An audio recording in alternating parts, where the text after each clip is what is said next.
Hey everybody.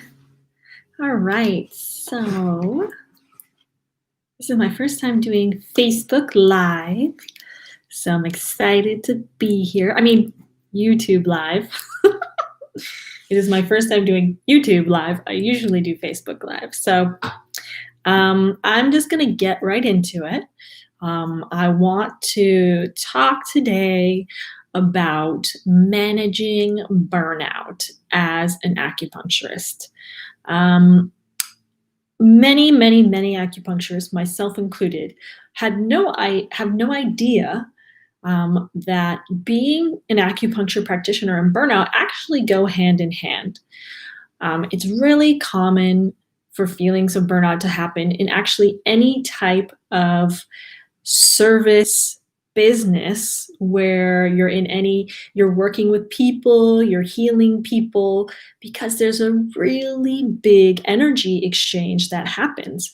And unless you understand that that is happening and have regular ritualistic ways of releasing that energy from your patients, it's really easy for that to get backed up and for burnout to happen.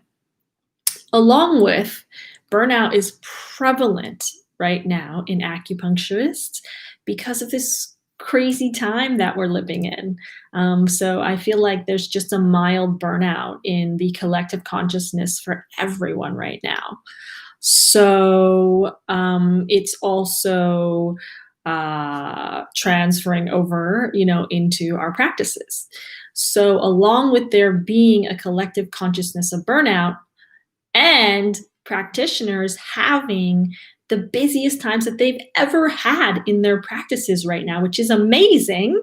The current times have really brought a lot more patients into our practices, and I believe it's because they have a higher awareness of how important health is just on a daily basis. And they're seeking other ways to stay healthy, to boost our immunity, to reduce stress.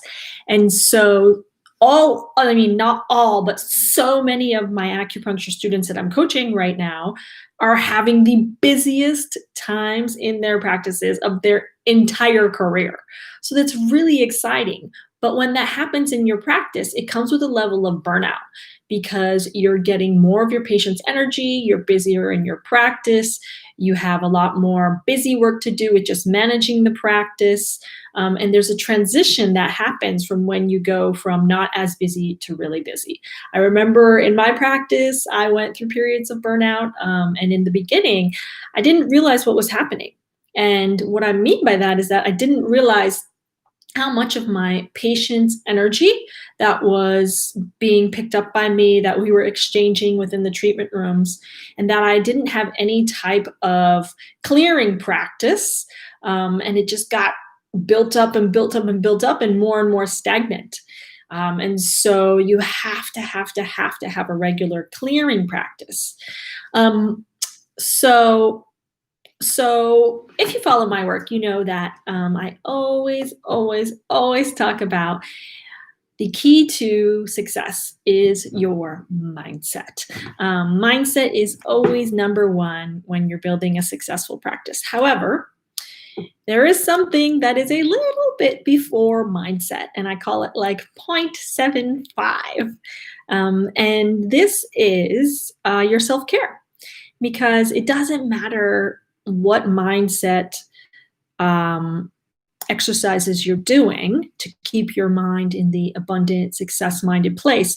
When your self-care is off and you feel, tired, you haven't been eating as well, you're not exercising, if you're in that state where your self-care is depleted, then it's really challenging to keep your mindset in that abundant space, in that success-minded space. So self-care even comes before mindset in terms of building a successful practice and sustaining a successful practice. So, one of the things that you need to keep in mind when you get to this point in your practice and you are more busy than you've ever been before is that it could possibly be time to redefine your definition of success. And what I mean by that is that the way that you've been running your practice up until this point might not work anymore for the future. And so instead of just continuing to get busier and busier and work more and more, which will lead to burnout, you want to really be intentional in your practice.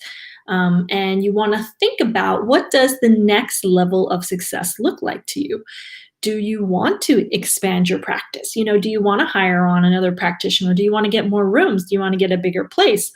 Or, is your vision to stay the same size that you are, and you don't want to get a bigger place, and you don't want to manage people or hire on another practitioner? And either one of those directions is fine, but it's getting clear on what you want to do, and what is aligned with you. When I first went from, broke in my practice to like super busy, I think it was like after my first, maybe it was like in my second or third six-figure year, my practice got so busy. I was working outside of my hours all the time. I was like doubling up on patients. I was in the office like 12 hours a day. Like everybody just wanted to come in. I felt so grateful for all the referrals, but I was overwhelmed and I was starting to burn out. And for a while, I thought, well, I guess it's time for me to expand my practice. I guess I have to get a bigger place. Like, I guess I have to hire somebody on. I guess I have to get a front desk person. And anytime I thought about that, I just didn't like how it sounded. It just didn't sound like me. It didn't sound like what I really wanted to create. It sounded like a drag. It sounded like a lot of work. And so I finally came to realize that that was not in alignment with what I wanted to build. I realized that I loved being able to take off time whenever I wanted to. I was making great money. And so I actually, in that time, redefined success to be back down to a smaller, more manageable practice at that point, because I didn't want to expand and have a huge place. That wasn't my definition of success. So when you reach this point in your practice where a lot of you are at right now, where you're more busy than you've ever been before, I want you to think about redefining success for you, and what does that next stage look like for you? Instead of just like blindly going into it with no like North Star and no vision of what you're creating. Okay, so when you're in your practice and you're really busy, most of us, it's not like we can just take off, 2 or 4 weeks or whatever, and tend to our burnout. We really need to continue working in our practice. So along with just the basics, of what we talked about, of you want to make sure you're prioritizing your sleep, you're eating healthy, meditating if you can, exercising, along with just the flat out basics of self-care, there are a few other things that you can do to help manage your burnout while you're still in your busy practice. A great one is to use ear seeds on yourself.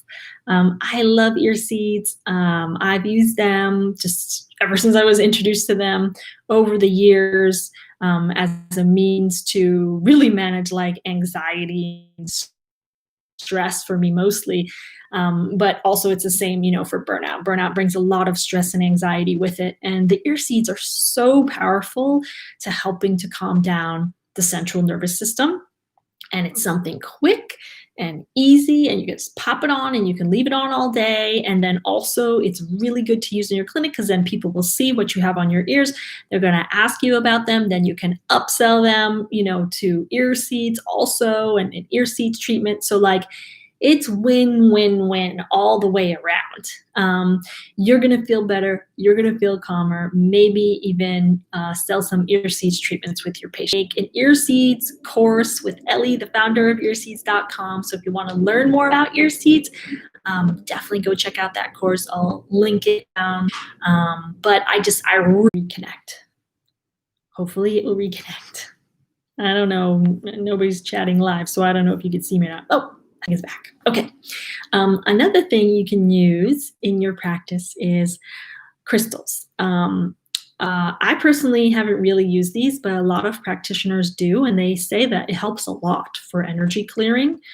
You can use like the pink Himalayan salt lamps also. Those clear the air, clear energy, because this is a big part of burnout is you need to clear the energy because burnout has so much to do with just the energetic exchange that you pick up in your clinic between your patients. It's just like such a heavy load that gets really backed up in our system. So, any way that you can clear your energy throughout the day really helps. So, I don't know crystals, but someone told me like tourmaline. I don't even know how to say it. That is a really good one to use. So you can just place tourmaline crystals throughout your practice. And again, the pink Himalayan salt lamps are great for energy clearing. Other thing that you can do, it's very simple stuff, but it really makes a difference, is you can take deep breaths throughout the day. Anytime that you take a really deep breath, like, one of those, just do it like after you've needled someone and you've left the room, or before you're going to go in and take someone's needles out, just like really cleanse your system. And that just helps to calm down your central nervous system.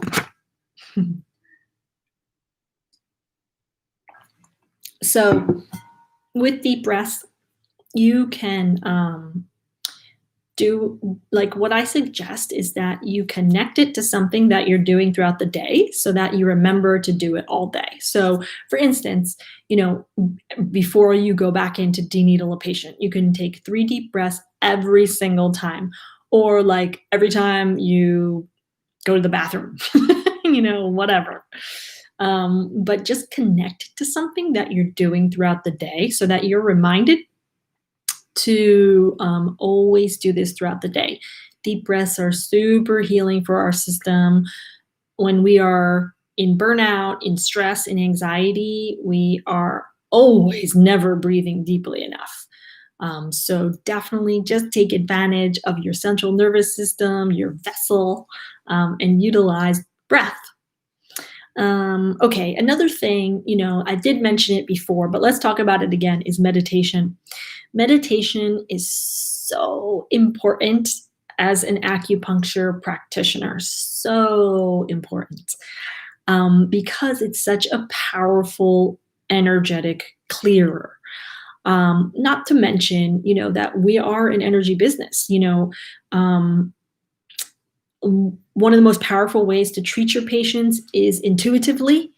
And the more that you meditate, it allows the clutter and the busyness in your head to go to the back.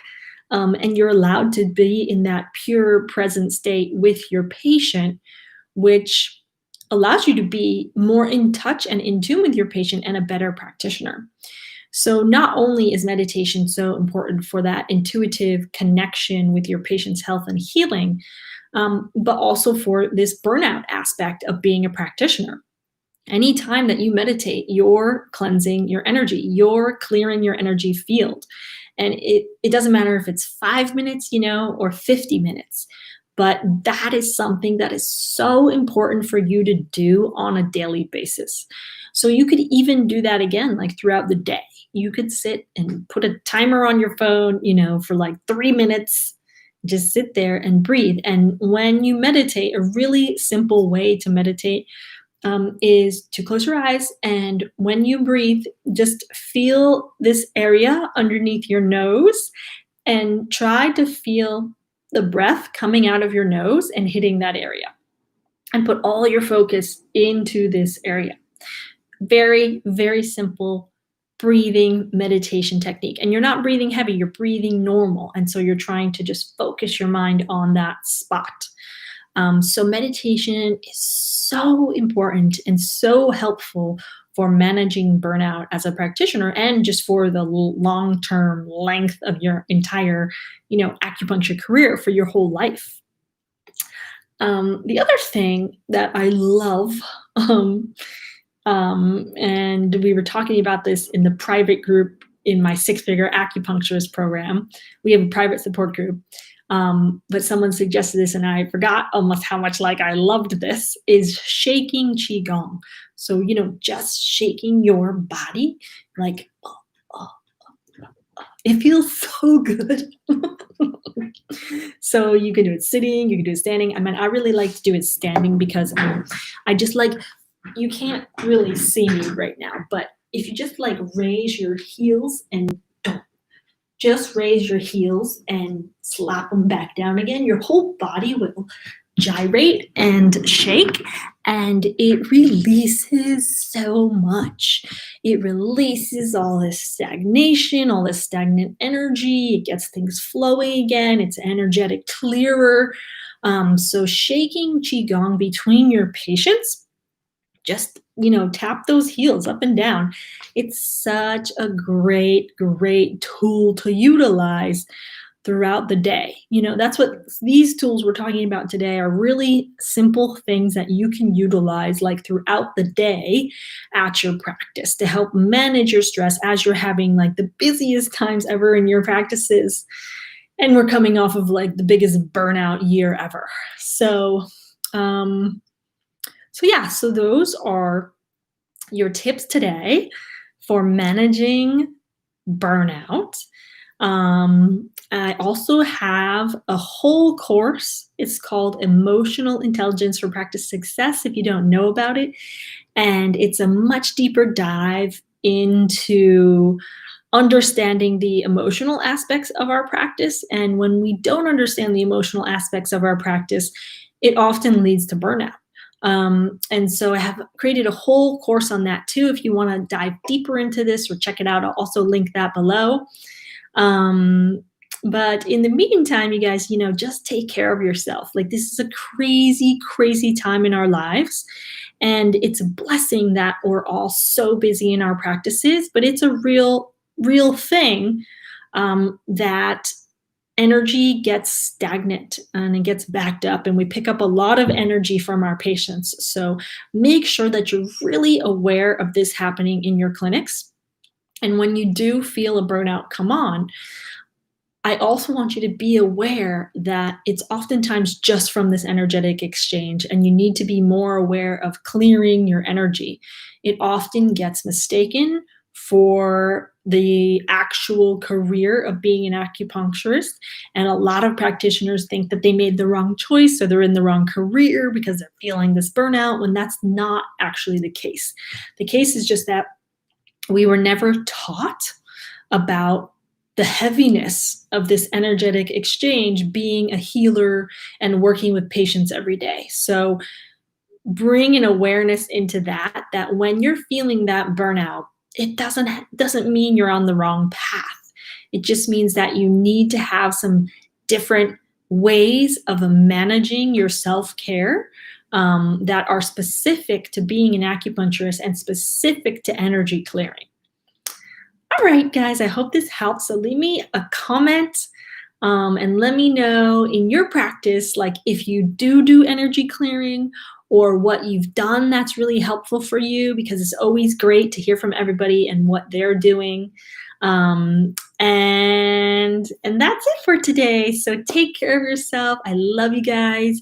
Keep healing the world and mainstreaming Eastern medicine, and I'll see you next time.